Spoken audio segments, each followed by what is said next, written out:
things that we've done in that area is to create a bed management program. This is an actual live and running unit that contains dedicated personnel whose job it is every day to canvass the wards and so on, and to initiate any discharges that can be done safely so that we could free up the beds for the incoming influx of inpatients that are at A&E's door.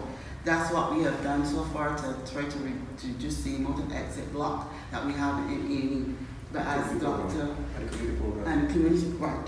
The other initiative is the transitional care program. This is another initiative that we would have engaged with at the request of government to go out into the community and find those persons who are on the verge of becoming a chronic sufferer of NCD, or the ones who have already passed that stage are suffering from NCDs.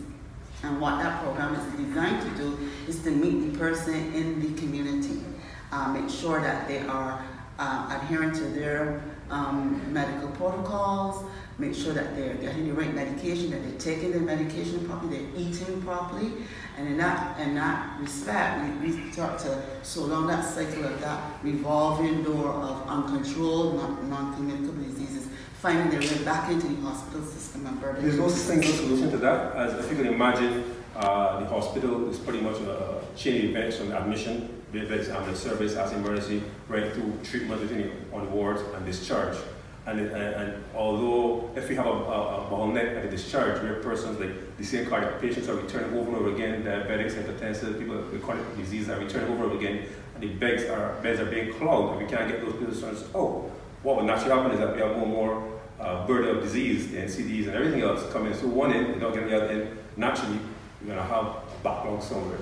So yes, the new emergency department has been functioning as we expand it out is one solution, but that's not the be-all and all. That's the beginning. We have to improve in terms of the investigations, patient turnover, discharge times, and doing things in preventive health care before persons become that chronic patient, where the diabetes, hypertension stuff is treated and preventing complications, basically cardiac and other complications that we don't see them back in the hospital often, because you have to remove the burden of the bed stay.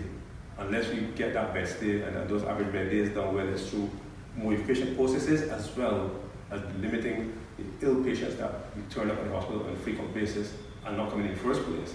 We're not going to improve that flow. So yes, you touched on a topic which is the challenge forever for the hospital, for this board and many boards to come. And it's really back down to the public, because at the hospital you only see the patients at the end of the story. After the person has been doing the incorrect thing, whether smoking, drinking, obesity, non-exercise, bad lifestyles, for 40, 50 years. For the next 10, 20, 30 years, they are now regular visitors and almost sometimes known by first name basis in the hospital because they're coming over here over and over again. Added to things like trauma and other things. So all these inputs into the hospital in terms of bed accommodation and bed usage, and we can't get them as fast as possible, inevitably we have a problem. So we need to tackle this from multiple angles. NCD, violence, trauma, safety on the road, car accidents, everything. And including also bed flow and patient handling to really relieve ourselves of that problem of backlog in hospital.